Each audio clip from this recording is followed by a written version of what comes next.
শিক্ষার্থী বন্ধুরা আসসালামু আলাইকুম। দেখো 9.2 এর অঙ্ক শুরু করলাম। এসএসসি যারা পরীক্ষার্থী আছো তাদের জন্য খুব ইম্পর্টেন্ট অঙ্ক, সুন্দর করে বুঝতে হবে। কি বলা আছে? মান নির্ণয় করো।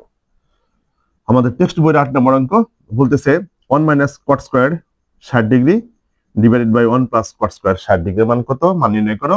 আবার বলতেছে 9 number tan 45 degree into sin square 60 degree into tan 30 degree into tan 60 degree এর মান নির্ণয় করো। ঠিক আছে বন্ধুরা? তাহলে আমরা প্রথমে 8 নাম্বারের মানটা নির্ণয় করে ফেলবো। তুমি একটু ভালো করে লক্ষ্য করো, হ্যাঁ? দেখবা যে অনেক মজার অঙ্ক, অনেক সুন্দর অঙ্ক। শুধু একটু হাতের দিকে লক্ষ্য করো, দেখবা যে অঙ্ক না তো মনে করবা রসমালাই খাইতাছি। ঠিক আছে? এটা লিখলাম। লেখার পর একদম ইজি অঙ্ক এই অধ্যায়ের, মনে করো A1 লিখলাম। লেখার পর এবার তোমাদের একটু মুখস্থ করতে হবে। আমি একটু টেকনিক শিখে দেবো, আপাতত একটু মুখস্থ করি। যে মনে করো কট 60 ডিগ্রি এর মান কত? ঠিক আছে, তোমাদের মনে রাখতে হবে tan 30 ডিগ্রির মান যত, কট 60 ডিগ্রি মানও তত। ঠিক আছে বন্ধুরা, কি বললাম? যে tan 30 ডিগ্রির মান যত, কট 60 ডিগ্রির মানও তত। ঠিক আছে, তাহলে tan 30 ডিগ্রি মান কত? tan 30 ডিগ্রি মান হচ্ছে 1/√3, মানে 1 ডিভাইডেড √3।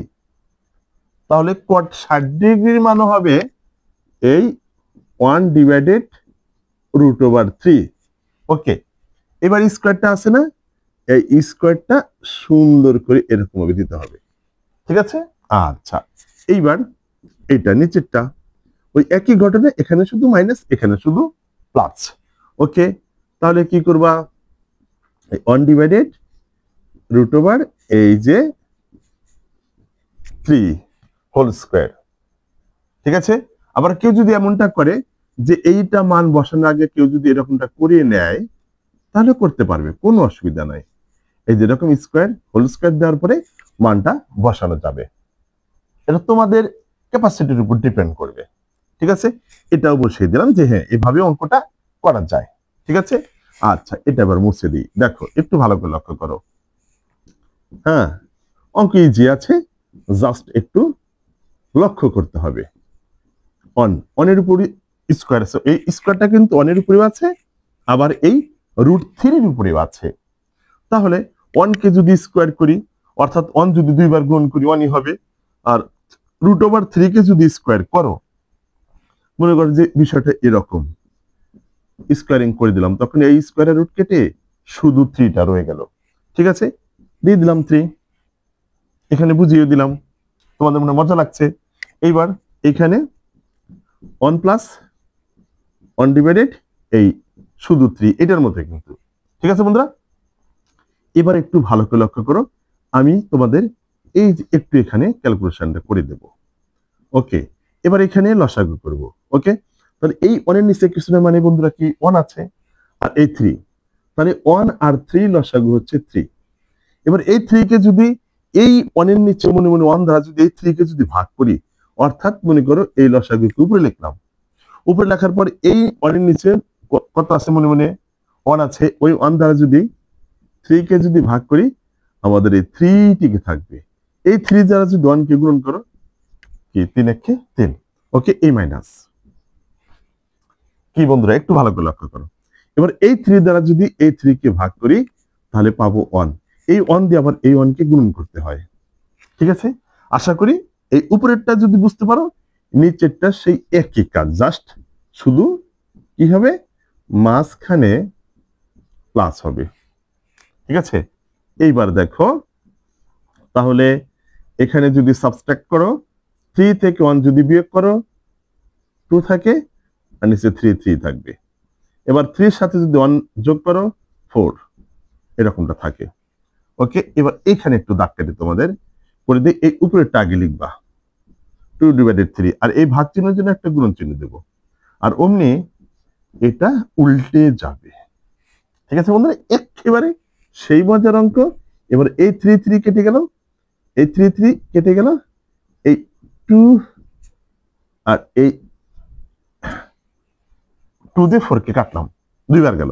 ঠিক আছে, তাহলে এই অনডিভাইডেড 2 হবে আমাদের কারেক্ট আনসার।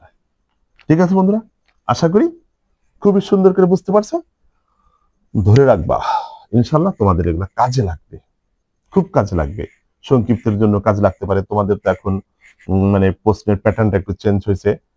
যে যারা জেনারেল ম্যাথে পড়াশোনা করো 15টা সংক্ষিপ্তের ভিতরে তোমাদের 10টা আনসার করতে হবে, 20 মার্ক।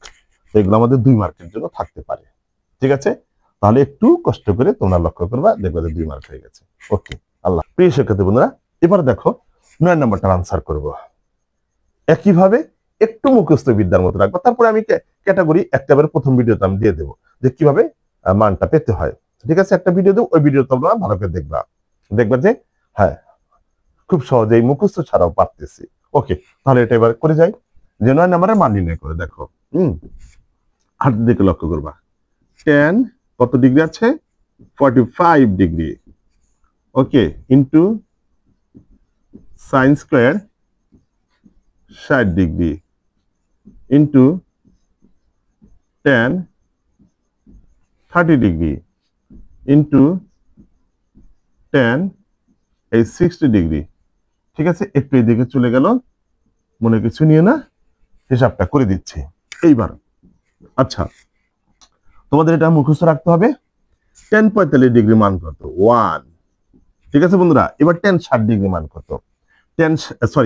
sin 60 ডিগ্রি মান কত? ঠিক আছে, স্কয়ার থাকার কারণে আমরা জানি sin 60 ডিগ্রি মান হচ্ছে √3/2, কিন্তু এই স্কয়ারটার কারণে এরকম হোল স্কয়ারটা দিতে হবে। ওকে, এইবার এই tan 30 ডিগ্রি মান হচ্ছে 1/√3। এবার এই tan 60 ডিগ্রি মান হচ্ছে অনলি √3। ওকে, এইবার দেখি কি করা যায় বন্ধুরা। এইবার মনে করো যে এই যে স্কয়ারটা এর উপরে আছে, অর্থাৎ √3 এর উপরেও আছে, তাহলে √3 এর উপরে যদি স্কয়ার দিয়ে দাও, স্কয়ার রুট কেটে 3 হয়ে গেল। এবার এই 2 এর উপরে যদি এই স্কয়ারটা দাও, তাহলে কি 2 দুগুণে কত হয়ে গেল? 4 হয়ে গেল। তাহলে এই যে 4 ইনটু, আর এই √3 এই √3 উপর নিচে ভ্যানিশ হয়ে গেল, থাকে শুধু 1। ওকে, এবার সব গুণন টুরন করে 1 গুণন করলে কত? 1। আর এই 1 এর সাথে যদি 3 গুণন করি 3, আর নিচে এই 4। ওকে, ওটা আর কিচ্ছু কাটাকাটি করা যাবে না, অতএব এখানে আমাদের সঠিক আনসারটা এসে যাবে। ঠিক আছে, খুব সহজেই বুঝতে পারছো আশা করি। ভিডিওটি যদি ভালো লেগে থাকে তাহলে অবশ্যই কমেন্ট করে জানাবা এবং শেয়ার করে সারা বিশ্বে ছড়িয়ে দিবা, জানো যে হ্যাঁ ফারুক স্যারের গণিতগুলো যেন অনেক ভালো লাগে। ওকে, আল্লাহ হাফেজ।